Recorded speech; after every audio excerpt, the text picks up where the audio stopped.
nothing but a dreamer. But can you put your hands in your head? Oh no. I said dreamer. You say you are a dreamer. But can you put your hands in your head? Oh no. I said far. Instrumentally, no one was quite like Supertramp. It's sort of thinking man's rock. If the British press couldn't see the strengths of these guys, well, that was their loss. Zeppelin was music for the boys. Purple was music for the boys. Supertramp was certainly music for the boys trying to get the girls. They were not a sex, drugs and rock and roll band. Led Zeppelin were, Supertramp weren't.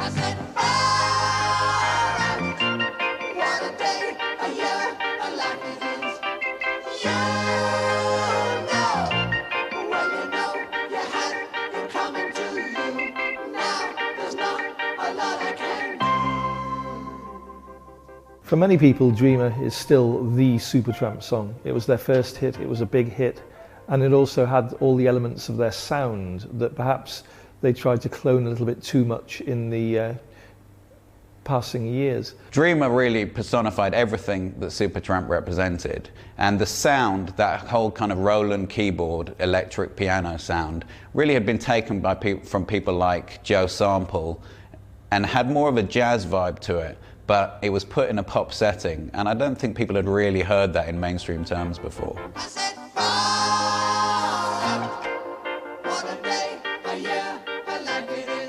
They were creating a new band sound, and Dreamer's the example on the record of their ability to pen a brilliant pop song that was clever, the lyrics are great, and a keyboard sound that works excellently with Roger Hodgson's voice. You can clearly hear it's very, very clever. What he's done. No one else was actually singing falsetto.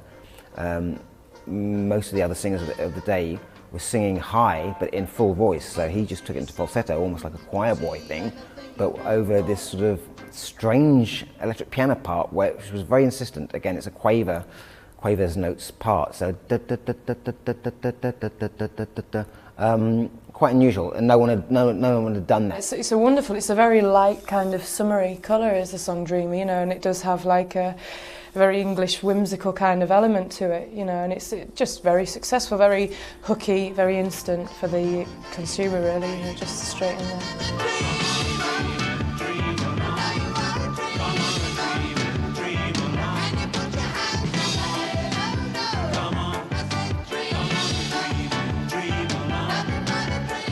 Dreamer, it's actually one of my favourite Supertramp songs, but it's got that electric piano, that Rhodes electric piano, rhythmical, kind of attacked sound that drives the song. And as soon as those first few notes are heard, it's unmistakably Dreamer by Supertramp. So you get this.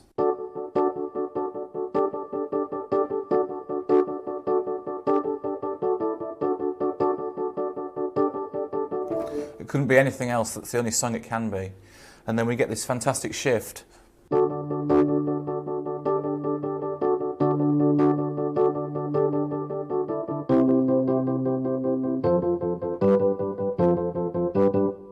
So playing around with time, moving across the beat, and then the chorus part, again it shifts again. From we finish the verse with F and G, and then we move down to F minor, up to B flat, G minor, then C, and we end on C, so that when we go back to the verse, which is in D, we get that fantastic shift where you think you ended on chord 1, but actually that's chord 7. We move up to the verse, so I'll demonstrate. So.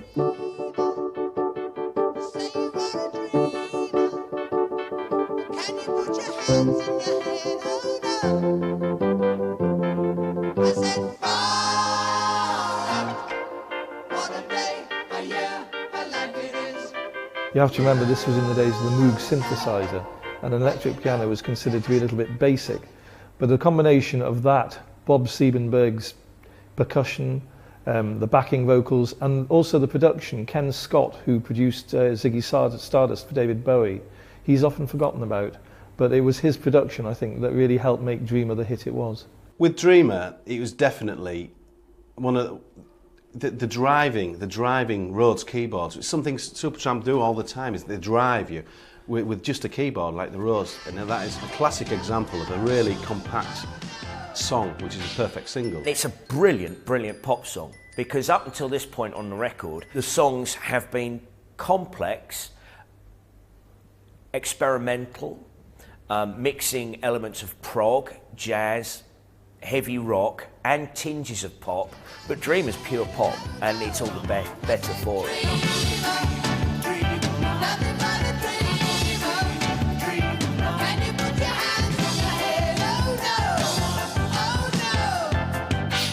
The first two Supertramp records were, to be brutally honest, somewhat lumpen prog rock, and they introduced a much more, a stronger pop element to their sound with Crime of the Century. It's a fantastic album. It's definitely the album really that broke Supertramp in the first place. You know, that was the one that really made people stop and wow, you know, who is this sort of thing. You know. Crime of the Century, whichever way you look at it, was one of the best British art rock albums of its era.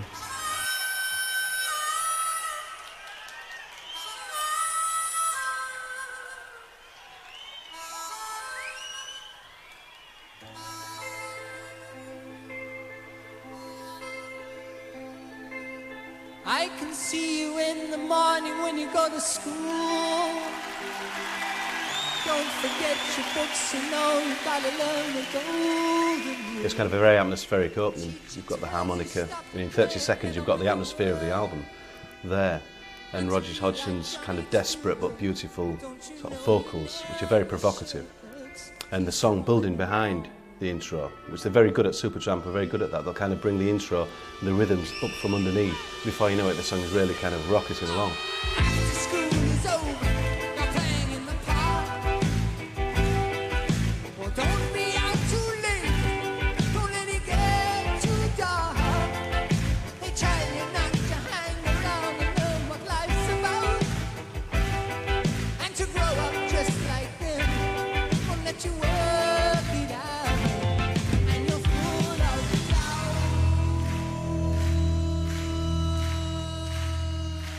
School was one of several tracks on Crime of the Century where dynamics were very important.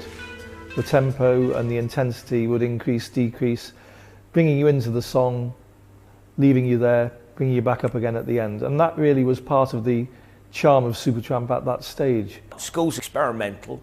It's got those quirky rhythm changes where it's sort of building up, and yet it'll break out of one rhythm and into something that's a bit more up-tempo.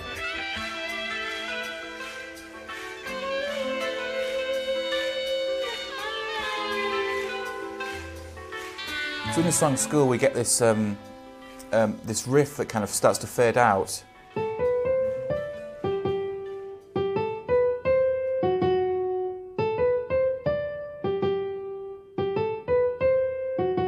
And then we get this sort of a marimba sound going, building up, intensifying. We've got, I think, a vocal on the offbeat, and also a kind of wailing guitar high at the top end of the guitar.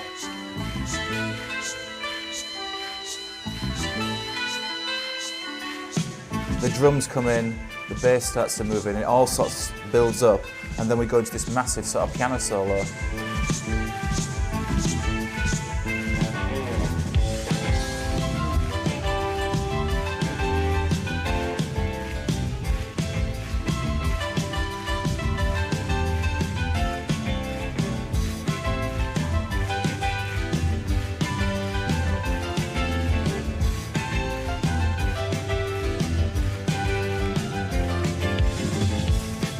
So in the piano solo, we're moving between this kind of free blues sort of jamming improvisation sort of technique, and also the very structured melody sort of, I suppose it's to do with the idea of being at school. Sometimes, you know, the blues bit would be maybe the kids messing around, having fun, and the regimented sort of, you shall do your work bit.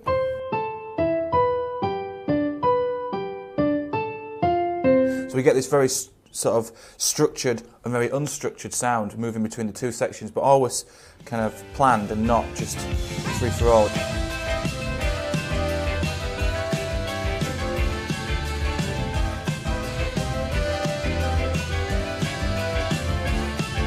There's never a dull moment.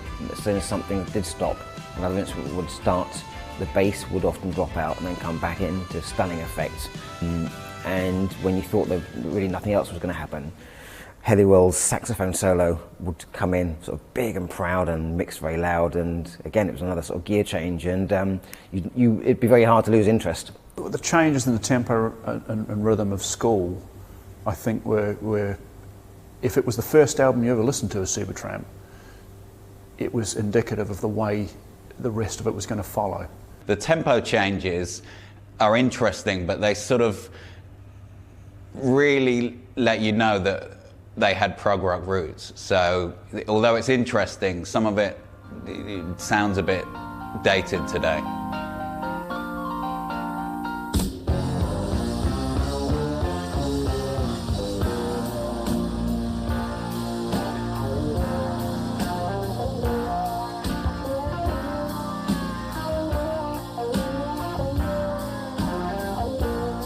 Bloody Well Right really encapsulates everything Supertramp kind of represented, sonically and lyrically.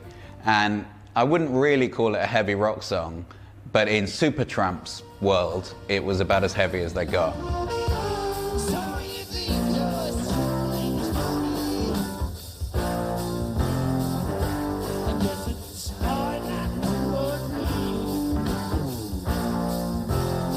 Bloody Well certainly isn't a heavy rock song. I don't think any Supertramp track could ever be classed as a heavy rock song. Bloody Well Right is not just a heavy rock song. It's again, it's got pop chorus, the quite right, you bloody well, you know.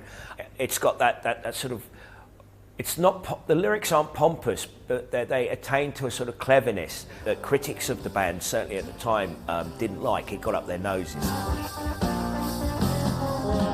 Right, you bloody well right, you got a bloody right to say.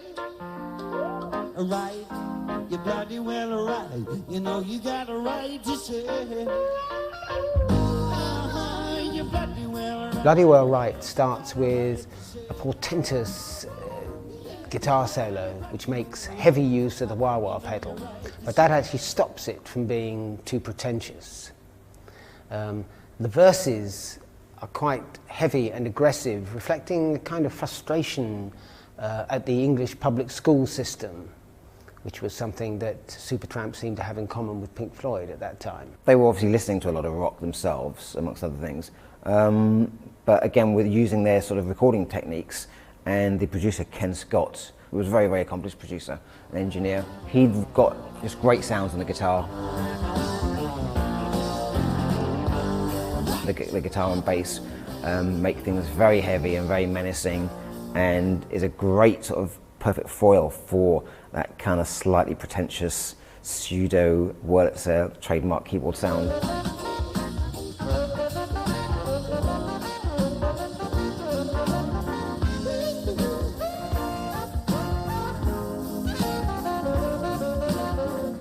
Bloody Well Right was an interesting song in as much as it's a very English expression, something that the rest of the world didn't necessarily know how to react to.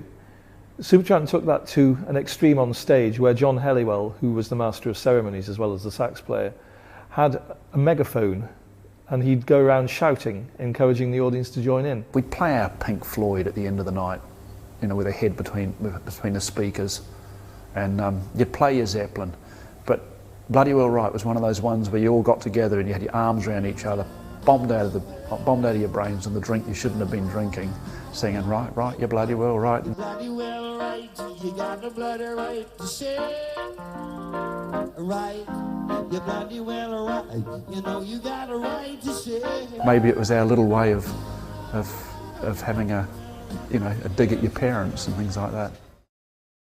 This is a great song. This is also a great example how technically competent Supertramp are and how subtle they are, because even in the piano introduction we're playing around with a lot of different time signatures. It starts with a few bars of 4/4, then there's 5/4, back to 4/4, 6, even 7.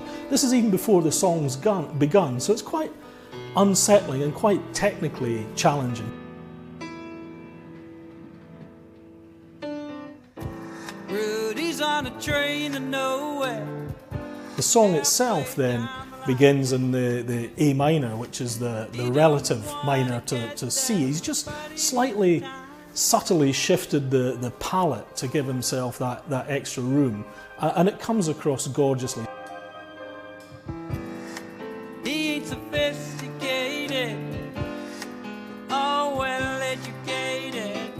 Having established this gentle introduction to the song, we then want to add an element of tension and aggression, and that comes through a very choppy piano motif, which is actually introduced in B flat major. So this is the first time we see the key change, and the vocal follows with, well, it's not as though he's fat. We've got this real choppy rhythm which is introduced, and at the same time we shift key.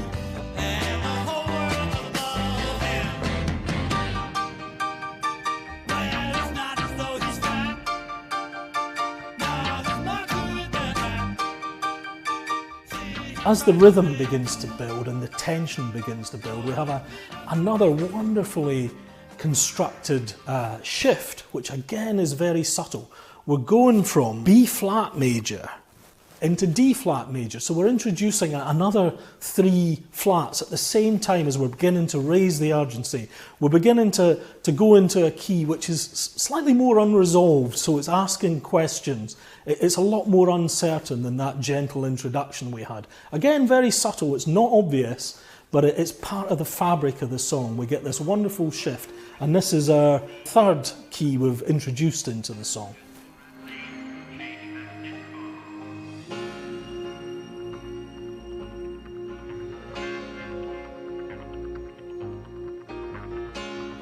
We're now in this very flat key. It also gives more of a kind of sense of grandeur to the melody. It's asking bigger questions.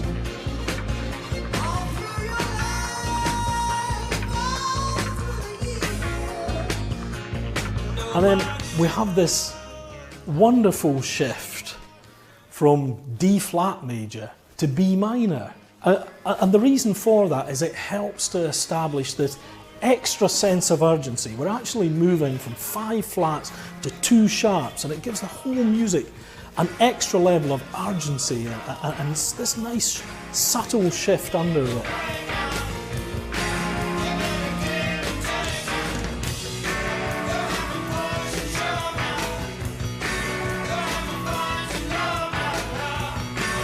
We're kind of raising the stakes in the questions we ask, and the music is also raising the stakes. We're introducing this, you better do it now, and that's what they achieve wonderfully with this shift of key just at that point.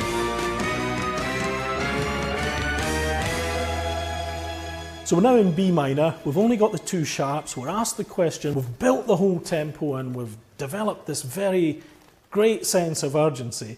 And what the band want to do now, of course, is to bring us down and to resolve the song. So what they do, very subtly, is to move key back to the A minor that we started the song with.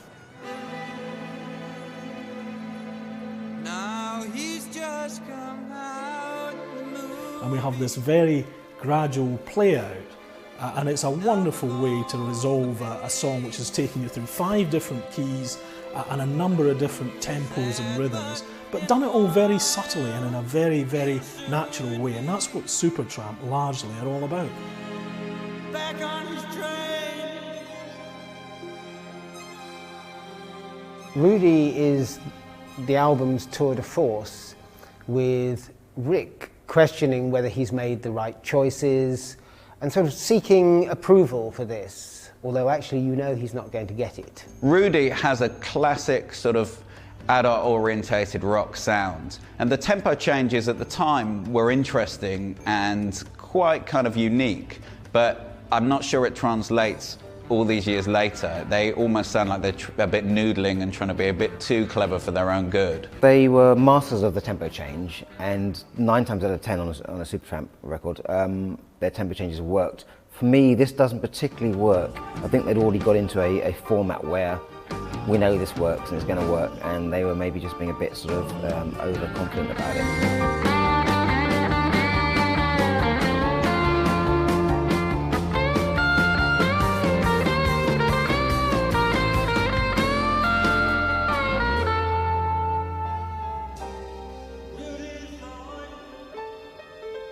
Rudy was a song that took a motif, the kind of railroad motif that's been going ever since Chuck Berry, and gave it a bit of a new twist. Once you put that into Supertramp's blender and you brought in tempo changes, dynamics, a little bit of taped sound effect, you really had something that was quite unique to them. So although the driving rhythm gave Bob Siebenberg a chance to stretch out, and I don't think he's ever really been given the credit that he deserves. Funny enough, he's American, so anybody who thinks that perhaps it's an American sound, maybe that's where it comes from. I wouldn't say it's Americanized, as more sort of, it's got hints of Las Vegas, and it's the orchestra, it's the strings are very, very cheesy and very syrupy.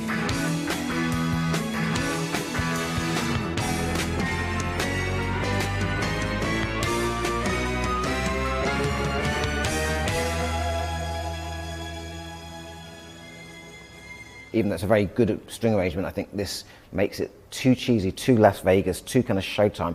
There's like a little wah-wah guitar, kind of whack, that comes in as well, which also makes it incredibly cheesy, and it actually starts to turn me off slightly. Rudy's another Rick Davies song, and they're just like Asylum, it employs his favourite styles of jazz and R&B. And therefore, of course, it's going to have a slight American feel to it, but never is it too American, because Supertramp just never sounded American. Supertramp had obviously seen where their market was going to be highly successful, or at least suspected it, and they went for the throat. They went for the American market, and good on them. They succeeded where many, many other bands didn't or couldn't. So I don't think you can turn around and say that Rudy was too American. Supertramp were a band that America took on board, you know, open-heartedly. Sometimes Roger Hodgson has been compared with Steve Winwood, and Hide in Your Shell, you could very much hear Steve Winwood perhaps writing and singing. And interestingly, it was a song that came together when the band were routining Crime of the Century in an old farmhouse in Somerset. That was one of the later songs to come together, but it's one that's proved very enduring.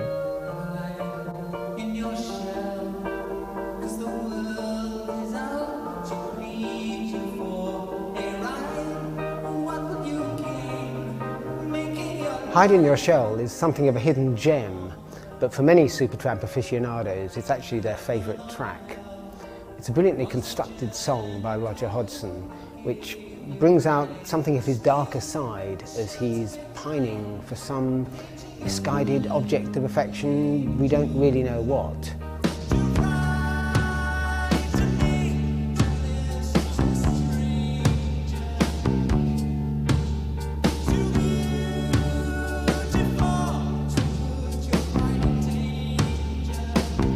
It kind of opens with the desperate angle, the very sort of comforting, desperate angle of his vocals.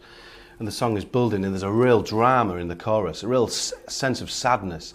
And the song is always building towards the end, where it kind of explodes. With the end section, it's just waiting, it holds back, and then it just lets go completely, and it goes in a straight line. Hide in Your Shell is a wonderful example of Roger Hodgson's sort of songwriting, almost melancholic in a way. But not the sort of song that all ended up in the doldrums. But there was just a hint of melancholy to it, especially in his voice, very distinctive voice, wonderful voice. Yeah, it's not my favourite song. It's very English, very cute, very English, kind of almost bordering on self-indulgent, but not quite. Lyrically, it's, you know, as strange as any other Supertramp songs, because lyrically, if you read the lyrics, it's quite hard to sort of understand what they're actually sort of saying. Somehow it hangs together, and just slightly humorous without being kind of frivolous. Again, very good track, you know, on a good album. Hide in Your Shell is a perfect example of Roger Hodgson's songwriting. It's got everything that he kind of represented as a writer, and the sax solo makes a perfect counterpoint to the melody, and it's a great sax solo, although it does sound like it's played by some American session musician, which maybe doesn't translate quite so well today, but it's a great song and a classic Roger Hodgson song.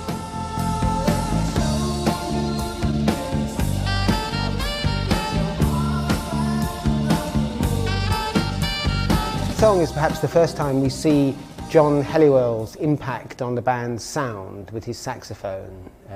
It brings an extra dimension to the band. The saxophone is, the way that Supertramp use it is almost a bridge between the two styles of music that you've got going on there. You know, you've got this very raw, bluesy, kind of jazzy feel, and then you've got this very sort of English kind of poetic, you know, very sort of sincere, serious sound, really. John Helliwell on the saxophone provides this wonderful supportive role where we get a vocal melody, and then the gaps that the vocal melody leaves, he fills with this very simple yet wonderful counterpoint. So we get this from the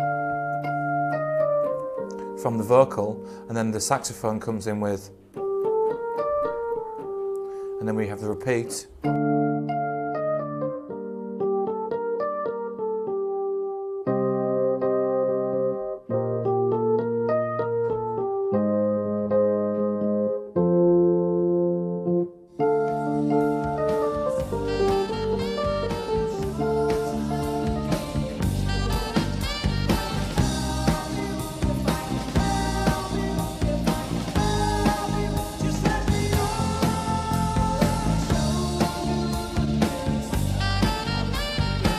His sax breaks were fantastic in every Supertramp song, but because of the melancholy feel of the vocal phrasing on Hide in Your Shell, I think that when I say that the song offers hope, that's come from the sax sound.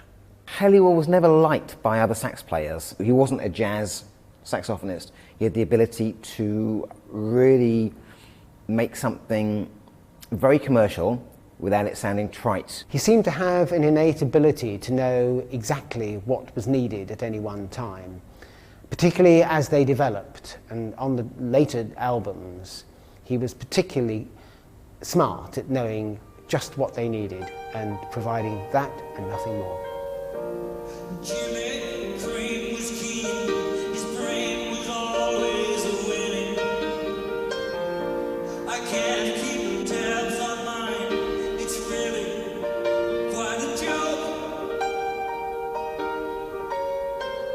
Asylum is a Rick Davies composition, as we know. It was one that he had a big problem getting right. It was perhaps the song that was most rehearsed of Crime of the Century.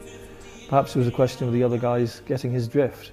But certainly once they did, it was a song that proved very enduring for Supertramp. Asylum is as good an example of the way Rick Davies approached his music as Hide in Your Shell is to Roger Hodgson's sort of approach. It's complex, but never forgetting that it needs a hook to draw in the listener.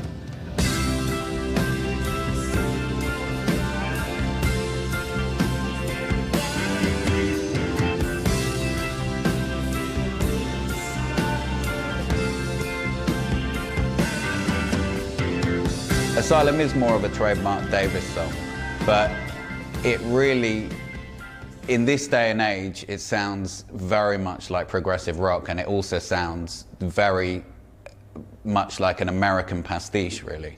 I don't think it sounds too American. Supertramp never really sounded American until Roger Hodgson left, which would have been when Rick Davies' influence really sort of, well, just basically took over the band. Davies has a very R&B kind of voice, and he's very much, jazz music very much appeals to him. Those are two very American musical styles, and they're bound to come through in what he does. Asylum being a perfect example of that.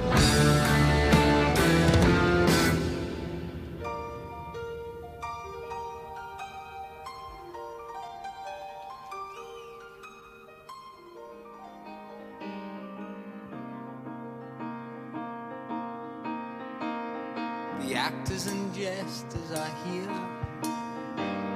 The stage is in darkness and clear. For raising the curtain, and no one's quite certain whose play it is.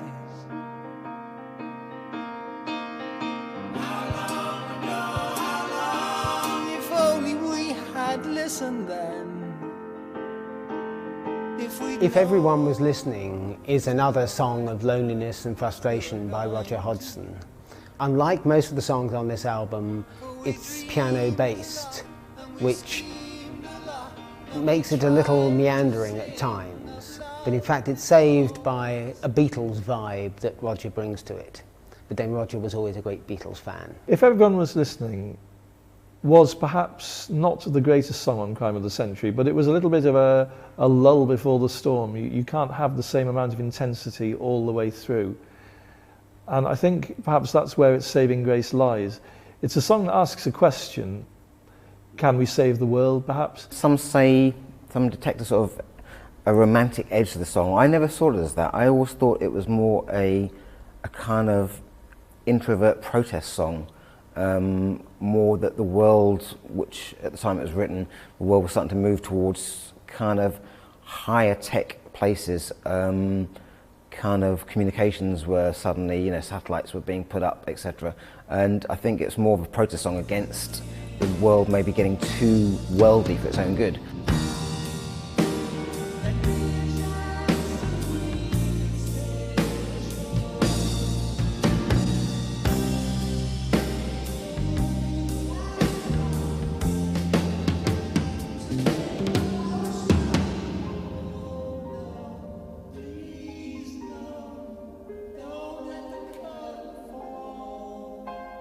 Is If Everybody Was Listening a romantic song?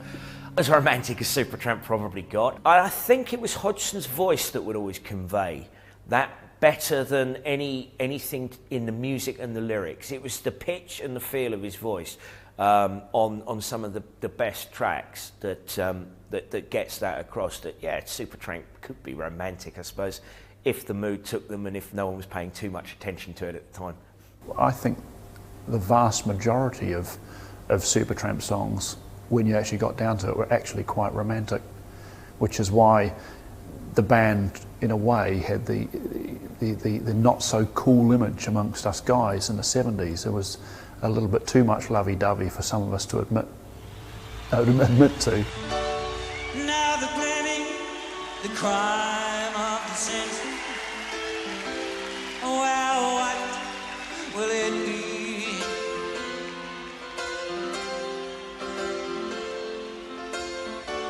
Read all about. If any song of Crime of the Century solidifies or exemplifies what Supertramp wanted to be about at that particular moment in time, it's got to be the title track itself. It harks back to the sort of music that they were trying to create on the first two albums, but weren't necessarily succeeding, whether that was down to the personnel at the time or whatever, I don't know. But for a lot of people, Supertramp's musical evolution starts with Crime of the Century.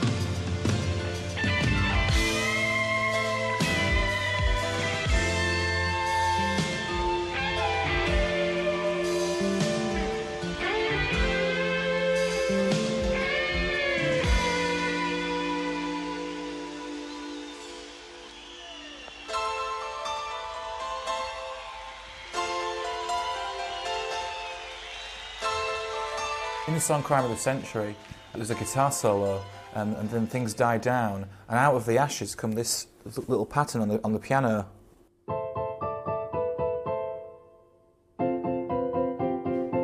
So not only do we get very simple harmony, but we get a very wonderful melody that's running through that. And because it's a constant, it's something that you can concentrate on and then leave. And as other instruments come in, the strings, for example, and then the guitars and drums, the mind wanders onto different things, and with great bands you can really pick what you want to listen to, and this is the case in Crime of the Century.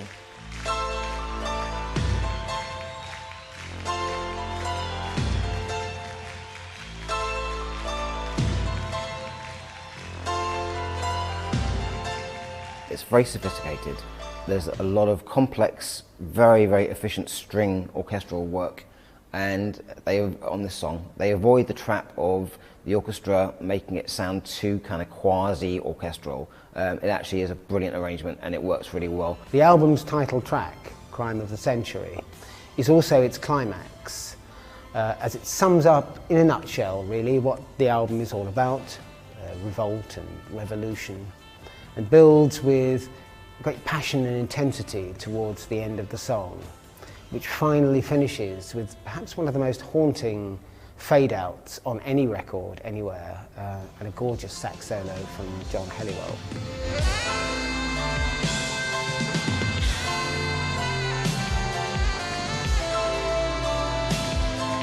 For me, it's the best song on the record, even though Dreamer's a wonderful little pop song. And School, I think it's a great way to open the record.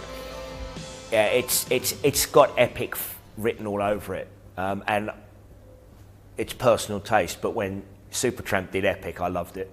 The title track isn't really the musical highlight of Crime of the Century. It's not as catchy or as accessible as Bloody Well Right and School and Dreamer, which are the standout tracks on the album. But it still sounds good today. It shows the band that they're full force, they're full power. All very competent musicians, you know, being driven by two songwriters that were very educated, good songwriters, had traditional songwriting skills, but also were listening to a lot of rock, a lot of modern music. They were, you know, had their finger on the pulse.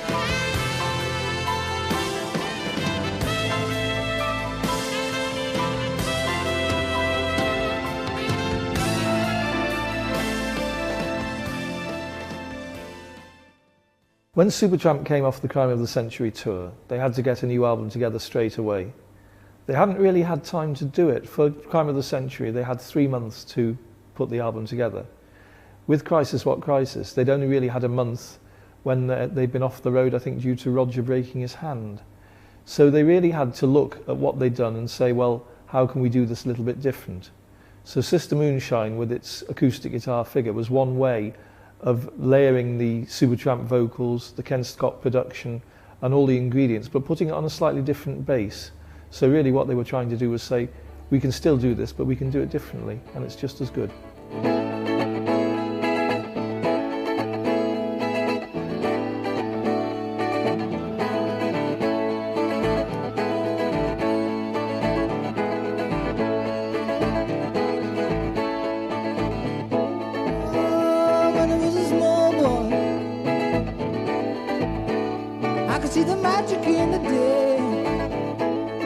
Moonshine is definitely a Roger Hodgson-led acoustic. You know, it's the 12-string, the classic 12-string, the way he plays it. Very rhythmical, very driving.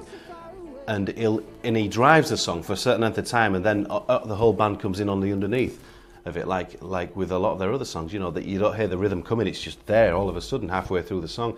And they have an ability to carry a song with just an acoustic guitar, you know, for say a minute and a half, 2 minutes. And you don't miss any other instruments because it's so driving and so positive and so well arranged. The guitar is actually doing a similar kind of job as the keyboard does in Dreamer and other songs. It's leading the rhythmic side of it so that you don't necessarily need to have a drum beat in from the start of the song, which is great because when the drums do come in, you get that lift. I said, hey, Sister Moonshine, I'm a stranger to everyone, so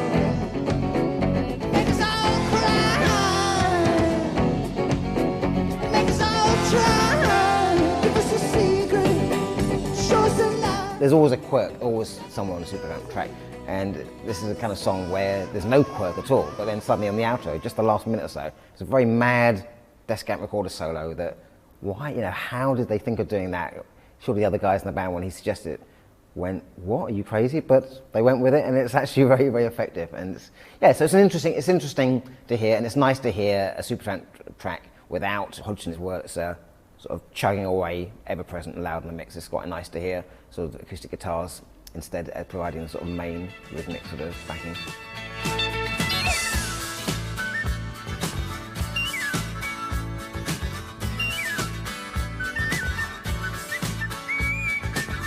Crisis What Crisis was a classic cover. I mean, you know, sitting in his seat, lying on his bed in the middle of a trash heap, or the world as a trash heap. Very good cover. And when it comes to the artwork of Supertramp albums, they're always quite a statement, really. You know, you've got this crisis, what crisis? And you've got this guy sat there amongst the wreckage just sipping his cola by the looks of it. And yeah, it's kind of a tongue-in-cheekness about it, really, as well. It's like we might be serious at times, but almost gives like a bit of a, I don't know, slight comedy element to it. It sort of depicts the contrasts that are going on within the music as well, you know. Sort of a serious thing going on and then there's a touch of humour with it on top. If Crisis What Crisis isn't regarded as a great Supertramp album, then Just a Normal Day might be a good example of why. Woke up crying with break of dawn. Looked out to the sky. It's actually a very beautiful song, but it kind of lacks the hook that would draw people in with their best known songs. With the lineup that Supertramp had, a song like Just a Normal Day could possibly sound a little middle of the road. Part of the problem was obviously finding John Helliwell something to do with his saxophone. So if you didn't have something that was cutting edge, then it could be perceived to be a little bit sugar-coated. But Supertramp were clever enough to realise that this would get them a wider audience than otherwise they would have. And certainly when they made their first two albums as a progressive rock group, they couldn't get arrested. So when it came down to sweetening the pill and maybe getting a few of the older listeners listening, they weren't averse to that.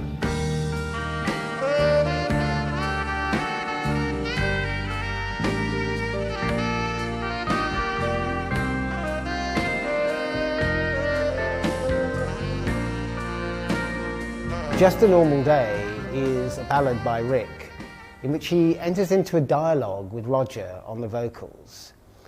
Rick is the seeker, while Roger plays the part of the sceptical melancholic, really. And it's an unusual trait which Supertramp developed very successfully. And it's not one that you hear other bands doing. You can't imagine Lennon and McCartney doing that. There's a huge contrast between the two vocals within Supertramp.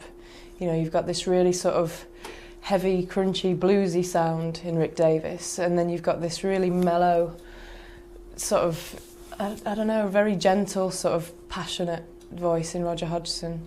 And the contrast is massive. I mean, Hodgson's voice was flawed, you know, and Davies' voice was flawed. They would often sing their songs at a pitch where they couldn't quite get every note, but that was part of the charm. It wasn't mainstream, it was definitely left of centre, left field, and I think that's what hooked people in, and they were clever enough to recognise that. When they sang their individual songs, those songs were tailored specifically to their own style, but it's testament to the talent that was inherent in both men, that they could then meld both of those approaches and it would come out as something that was great in itself, which was the Supertramp, the defining, I think, Supertramp sound.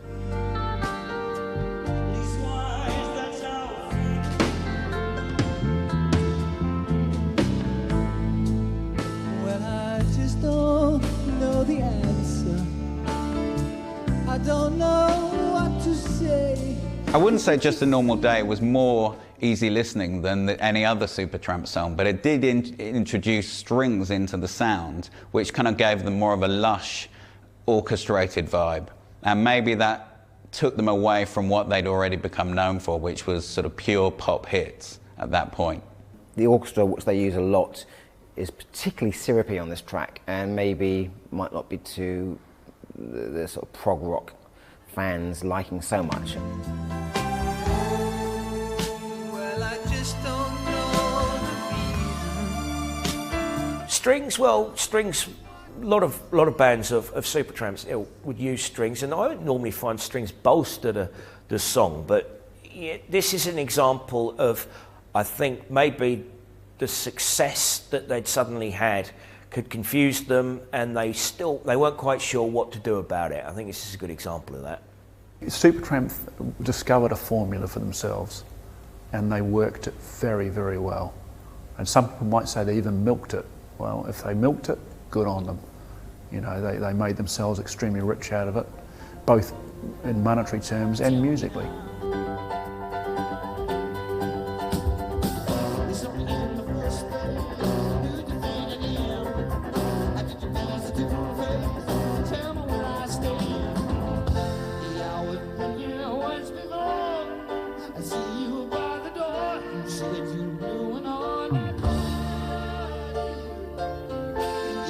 Another Man's Woman was possibly not the most adventurous song on Crisis What Crisis. It kind of went back to the railroad beat of songs like Rudy. But then I think we mustn't underestimate Dougie Thompson and Bob Siebenberg, who certainly on stage and also in the studio were one of the better rhythm sections of the time. So it gave them the chance to stretch out, push the band along, maybe take the focus off the two main headlining guys, and really give a bit of drive to things. Another Man's Woman is a fairly straightforward rocker that doesn't add a lot to the Supertramp character that we already know. And the lyrics are also somewhat convoluted in contrast to the more precise way they were used in Crime of the Century. I think Another Man's Woman is a good song. It's good lyrically. It's a fun song, but it deals with a topic that's usually pretty serious to most of us guys. No, I don't think it's an adventurous song, but it's not anything particularly special either.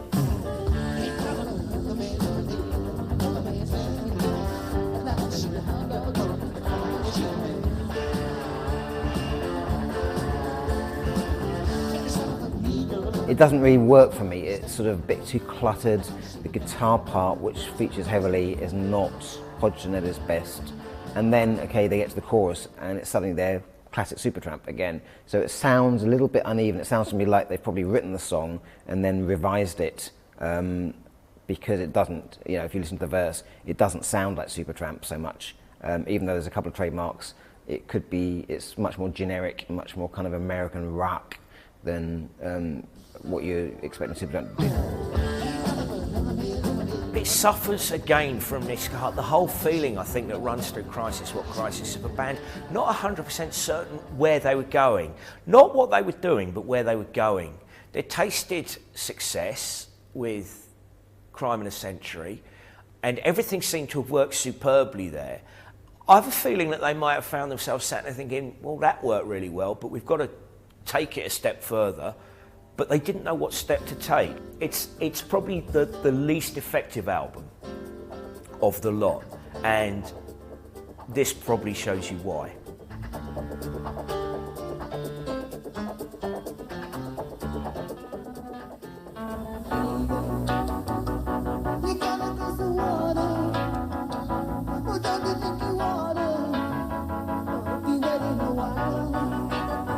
Lady is similar in style to Dreamer. In fact, in some ways too similar, which is perhaps why they didn't release it as a single. The song is carried along by the characteristic keyboard pulse that Supertramp were now refining. But the piano solo in the middle is really not quite strong enough to carry it. It's almost like a poor cousin's version of Dreamer, and I think it's already, you can hear Hodgson is possibly starting to sort of parody himself without knowing it. He knows that this is a winning formula, the Wurlitzer electric piano playing the quaver notes parts. We have again the electric piano doing the rhythmic part, this sort of very attacked, very rhythmical, and we also have a bass line that moves underneath it.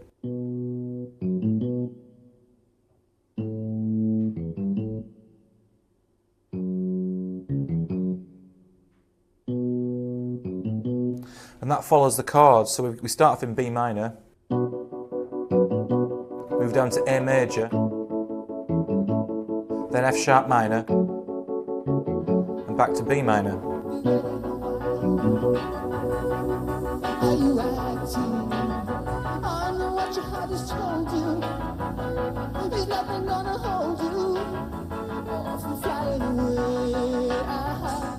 Lady works well, and you know, is it too similar to Dreamer?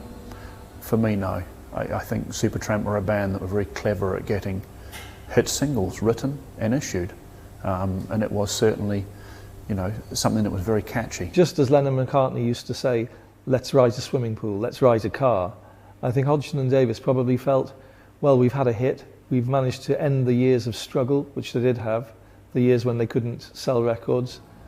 I think they clearly felt that if an album had to have a hit single, why not write it?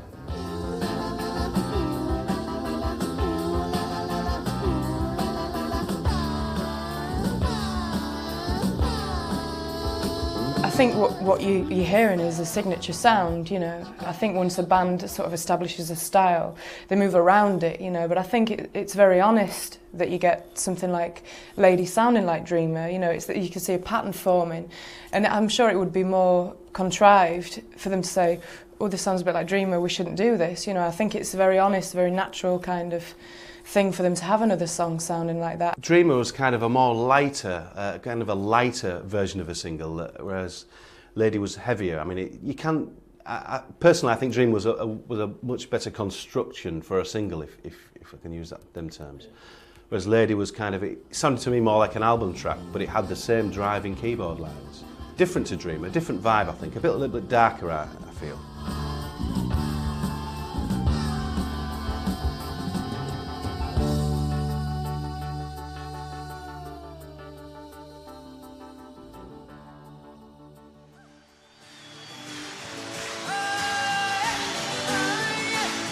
Give a Little Bit works so well because it's just a joyously uplifting, simple little song. Like many songs, it's absolutely simple. It's so simple that a lot of songwriters think that's too easy.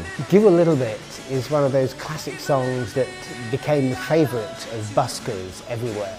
It was a lot more radio friendly than most of the rest of the album. I don't think he can fail to put a smile on your face.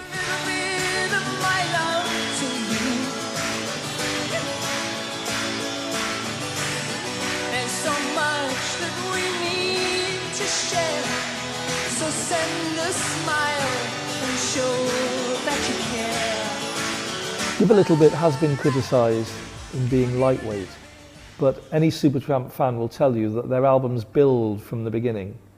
There's a real dynamic there. They don't put out all their goods on show from the off. So Give a Little Bit was a good way to open an album. And I think also you can hear perhaps an appeal. A lot of Supertramp songs observe rather than engage. And Give a Little Bit is asking you to give a little bit of your love. So they're really bringing you in to the album, to their song, to their life. And so I think it was a twist on a theme, perhaps, that Supertramp hadn't often used.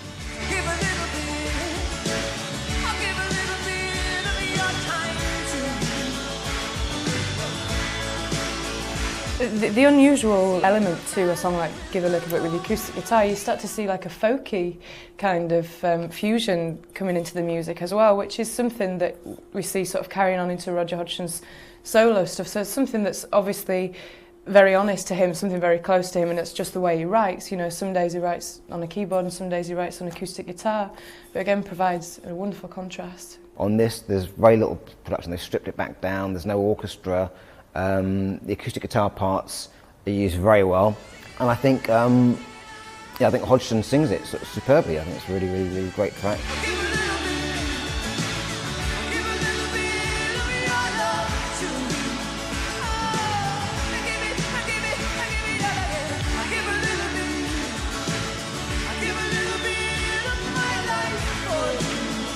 Give a Little Bit. Well, it works well as much as anything because of the lyrics. It's again that very typical of the period Supertramp intelligent lyric. It dealt with a topic that, you know, for the record buying public, and often the people buying it were sort of between 14 and 20 years old. It was a lesson in life, and I think a lot of Supertramp's music was.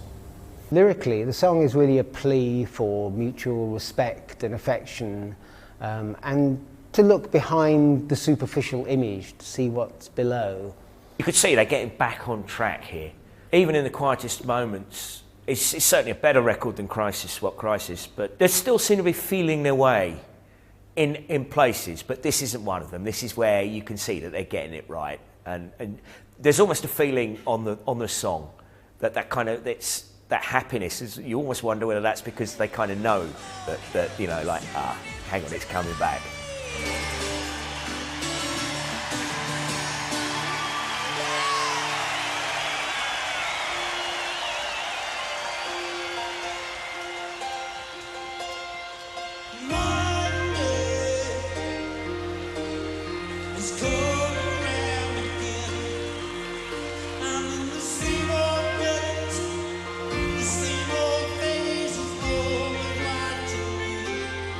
From Now On is another good example of how technically aware this band are. It's written in F major, and that introduces the mood of the song. But halfway through, we want to introduce this kind of cocktail jazz feel. So we very subtly shift key.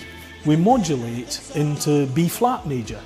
And that introduces this kind of jazzy, smoky quality into the music. A very widely used key in jazz circles, and that helps to do it.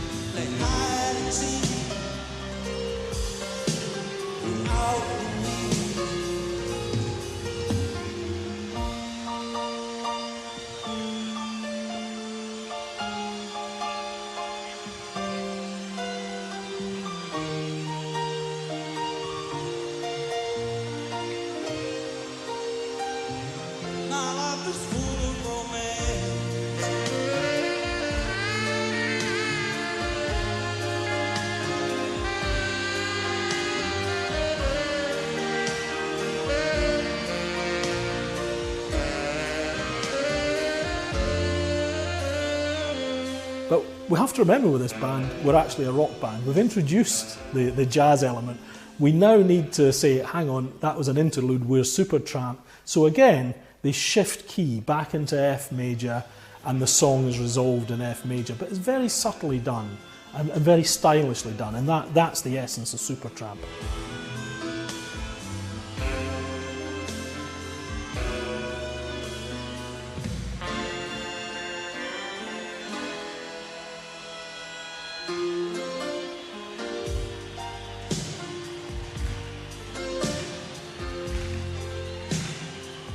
From Now On is one of Supertramp's more optimistic songs. It tells about an ordinary person who kind of has a fantasy life, and it's almost as if Rick Davies was playing the fantasy life of a pop star. I say that because it's a song that actually dated back quite a number of years. It had been kicking around when John Helliwell had been auditioning for the band. So you might say either that Rick didn't have the time with Supertramp's grueling tour schedule to write new songs, or he saw something in that song that particularly intrigued him. Obviously, it was worth resuscitating, but maybe he had a little bit of a laugh at the lyric. From Now On is a really optimistic Supertramp song, both lyrically and melodically. It also features one of the best sax solos on a Supertramp album that is actually memorable rather than most sax solos, I would say, are kind of not memorable at all. Whereas this one, you can actually hum along with it.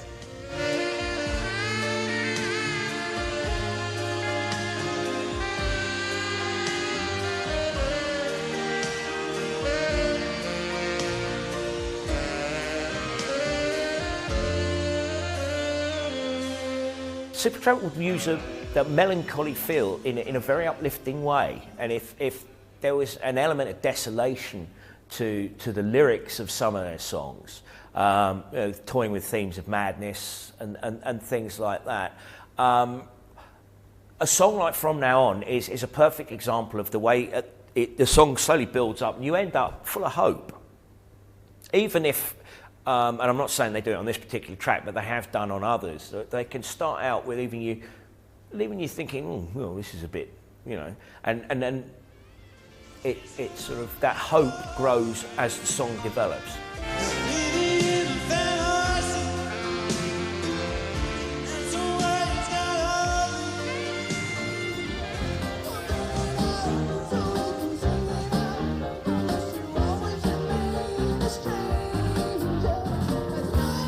What is it about lyrically? I have no idea.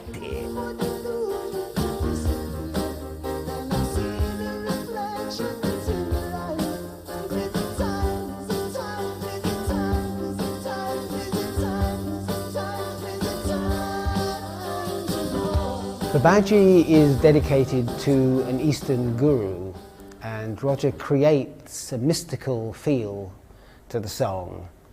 And he sings the words with a sensuous, romantic feel that's unlike most Supertramp songs. I don't think Roger Hodgson would deny that he's a bit of a hippie, and there's certainly elements of that to this. But it's certainly not one of my favourite Supertramp songs, and I've really never spent much time trying to figure out what the lyrics meant. You've got to bear in mind at the time, it was quite fashionable. I mean, the Beatles had spent a few years previously with a Maharishi. It was fashionable to adopt an Eastern sort of influence, kind of mysticism or outright religion. So I think he's sort of basically questioning, you know, should he be there in that mansion, sort of drinking that Jack Daniels, sort of snorting those Class A drugs with babes in the swimming pool outside, or should he be sort of in an ashram, sort of on a higher sort of level, a higher spiritual level? I think that's what the song is about.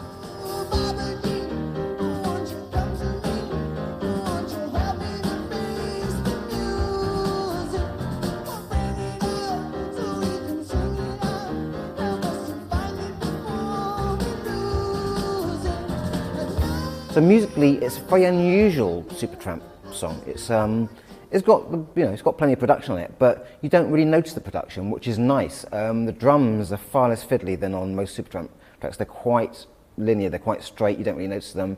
Again, the bass is anonymous in a good way, and there's no jagged edges which you're used to in a Supertramp song. You know, just as you think they're coasting along, bush, there's a whole new section, and it's like a little kind of pomp rock or prog rock type of thing that happens, and it's really interesting. But there's none of that. It's much more like he's just speaking to the listener, and it's from the heart. The solo in the middle has Roger's guitar and John Helliwell's saxophone playing the same notes in unison, which gives it an intriguing quality.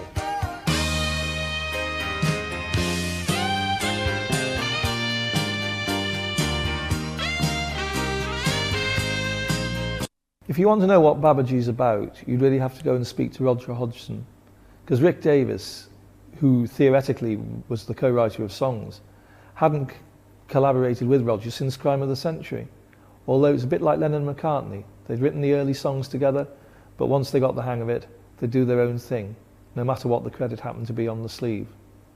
So Roger was looking for some kind of inner truth, some kind of motivation. And it's said that Babaji, or he's said that Babaji, is some kind of Indian guru or guiding spirit. He's not always answered the question particularly seriously, but then that's his way of laughing things off a little bit, not letting you kind of get too close. But it's interesting that when Rick was asked, basically his answer was, you better ask Roger.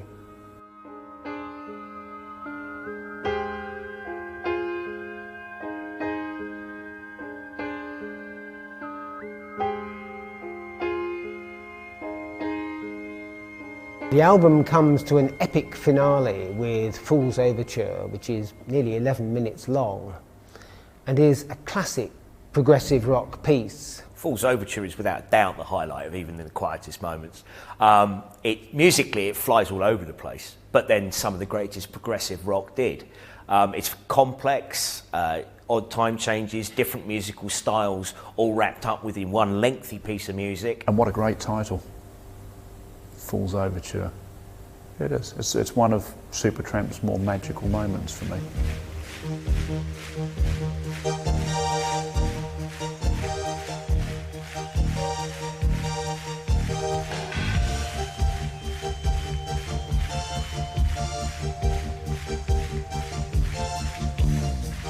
Fool's Overture starts smoothly and then breaks out into this bombastic drum and keyboard driven section. The drumming must be mentioned here. Superb.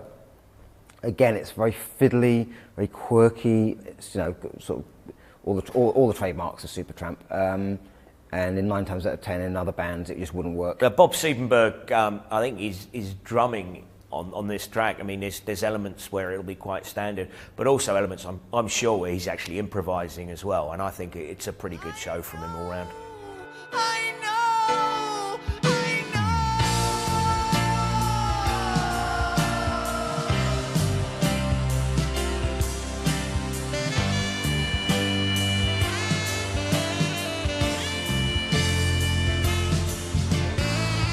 I wouldn't say the drumming works too well because I think it's trying to do too many things and be too clever. Again, this is very much a disparity between what was cool then and what's cool now. It just sounds a bit too rhythmically ambitious, and there's a bit too much going on. If they'd have kept a more basic beat, I think it would have worked better and stood the test of time far better than it does.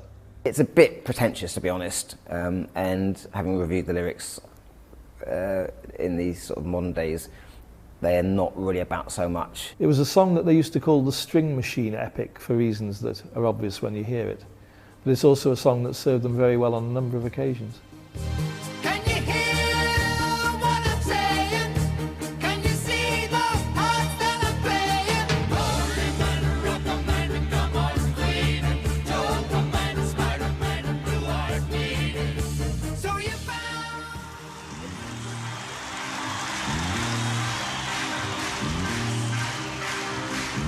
When I was young, it seemed that life was so wonderful. Even as the relationship between Roger Hodgson and Rick Davies was starting to disintegrate, they could still come up with a genial song like The Logical Song. The Logical Song is one of a handful of Supertramp songs that are truly remembered today, all these years later, and it encapsulated everything they represented. I don't think Supertramp get much better than this. There are times when all the roads are steep. The questions run too deep for such a simple man. There's a neat balance of wry humour and cynicism in The Logical Song. And Roger rattles out the lyrics in time with the instrumental rhythms with a panache that recalls Ray Davies of the Kinks at his finest. Similar to Give a Little Bit, quite simple on my level and much more mainstream than Supertramp often were. Very accessible by the general public. I mean, a huge, huge song around the world, especially in North America. You still hear it on the radio. It also, very importantly, won them an Ivor Novello Award, which really gave them some much needed credibility that up until that point they really had been lacking. If you look back, they'd kind of been following themselves ever since Crime of the Century. They didn't quite match it with Crisis What Crisis. Even in the quietest moments was getting there, and then all of a sudden everything clicks into place with Breakfast in America. And The Logical Song gives them another one of those classic piano-led pop songs. I said, I'll watch what you say. I will be calling you a radical, unlivable, fanatical, criminal. But won't you sign up your name? We'd like to be your acceptable. Is The Logical Song Supertramp's finest moment? It's one of them. I personally don't think it is. Maybe the whole of the Breakfast in America album as a collection of songs is their finest moment. And A Logical Song certainly stands up as one of the best. I think as far as sales were concerned, the whole of Breakfast in America was the band's finest moment. Musically, not so much for me. I mean, I like the album, I still play it. It's a very inoffensive album. And it's a good fun album to listen to. The Logical Song almost epitomised what people liked and didn't like about Supertramp. Naggingly infectious, had the dreamer quality to it, but it was also a song that once you'd heard it 2 or 3 times, I feel you couldn't really get that much more out of. And the fact that in the 2000s there was a disco remake of it almost confirmed the fact that you really felt that although the general public latched onto this song, it was one that many Supertramp fans really hated. She's the only one I got. But not much of a girlfriend. I never seem to get along. The album's title track lies at the heart of the breakup, the relationship between Roger Hodgson and Rick Davies. Roger wrote the track when he was 19, and Rick didn't really like it then, he didn't like it now, and he particularly didn't want it to be the album's title.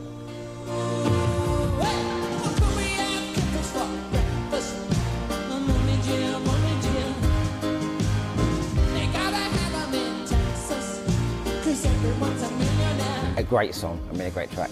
Very highly unusual. I'll always remember the first time I heard it. I knew it was Supertramp, of course, but I was like, what the hell is that about? It's great. It's sort of very self-effacing, you know, take a look at my girlfriend. She's the only one I got, you know. The saxophone is wonderful. And throughout, the bass and the saxophone play this strange kind of almost vaudevillian type of thing, whereas it's like, but hang on, they're a rock band, what are they doing? And I was kind of almost up in arms the first time I heard it. Well, they can't do that. But then, third listening, I just loved it. I thought, this is brilliant. It's just so unusual.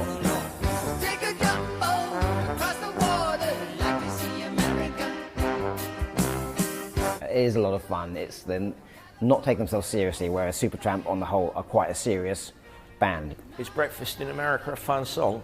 Yeah, it's the frivolous nature of the lyrics, I think. The tempo, again, it's one of those songs that puts a smile on your face, but you're kind of smiling or laughing along with the band because of, could we have kippers for breakfast? Mummy did. We've got to have them in Texas because everyone's a millionaire. It's just, they're taking the piss. And it's fun. Breakfast in America is great fun, actually. It's also one of the tracks that is most remembered from that album, which sold 18 million copies. Now, you don't sell 18 million copies of an album without it being good. And that album really personified everything that the band represented, and that's why it was huge all over the world.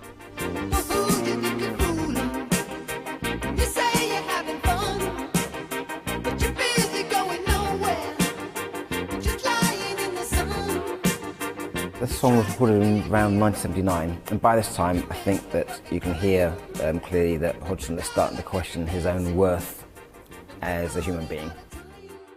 It's almost like the more money he'd made and more success he'd achieved, he was starting to not hate himself but starting to despise himself.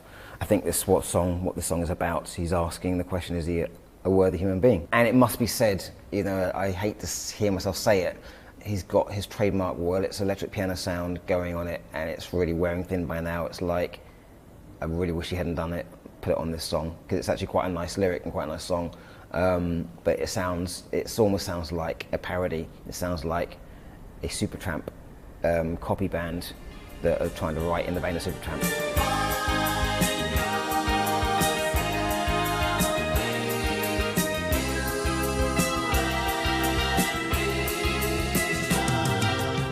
Child of Vision really harks back to Supertramp's prog rock roots. It's quite an excessive sounding song in this day and age, and after Breakfast in America, really things started to go downhill from a creative and commercial point of view. I think that Child of Vision has elements of prog rock in it, but to say it's a real progressive rock song, I don't think you can. I don't think you can with a lot of Supertramp's music. It was highly successful commercial pop music. I think by the time Supertramp recorded Child of Vision, they weren't really looking at being a progressive band. They were a popular band. They'd found their niche. They'd proved that they were number one in a field of one. I don't think people were really looking for progress as such. But of course, when that happens, there's always somebody who feels that they're not really satisfying their own internal needs. And of course, as we now know, it was Roger Hodgson who was looking for other fields. And perhaps he was the one who felt that he wanted to progress, but he wanted to progress on his own terms. Obviously, if you've made the money to live a reasonable lifestyle by that time, you've got the freedom to say that.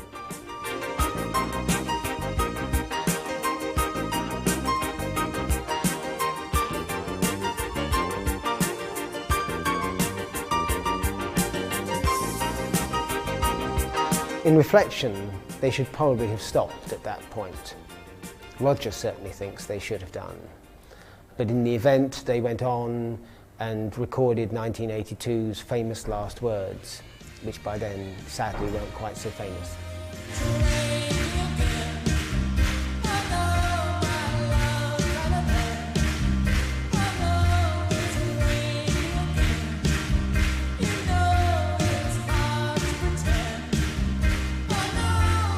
All the sort of classic Supertramp trademarks, the piano sounds, the drums are great, the bass works fantastically on this song.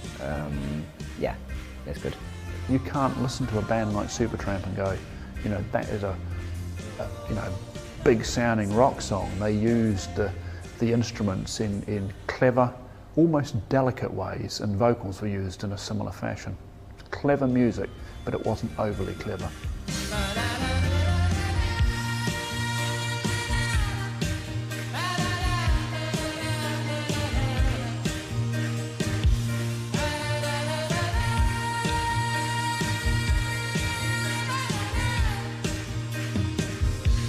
Crisis What Crisis, Crime of the Century and Breakfast in America, I think those were for me were the highlights really. I think then it moved to something else, to another area. I prefer the early stuff, which was around the first two albums, well, the first three albums that, you know, where Supertramp were kind of first recognised. After that, I feel, you know, probably more of the Rick Davies angle was coming through, I don't know. They still came out with a couple of good songs on Famous Last Words, but things were starting to go awry by that point. Roger Hodgson would leave, Rick Davies would take the band off in a more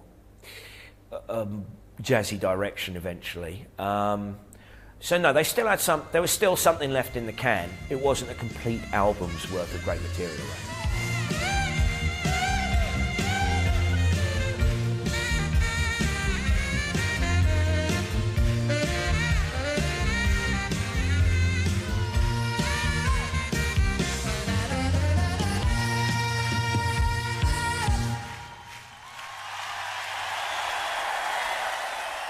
The partnership between Roger Hodgson and Rick Davies was awesome, and there was obviously tension there. I think that they would probably argue about who got which songs on which albums. But similar to Lennon and McCartney, I think that they needed each other. It was clear.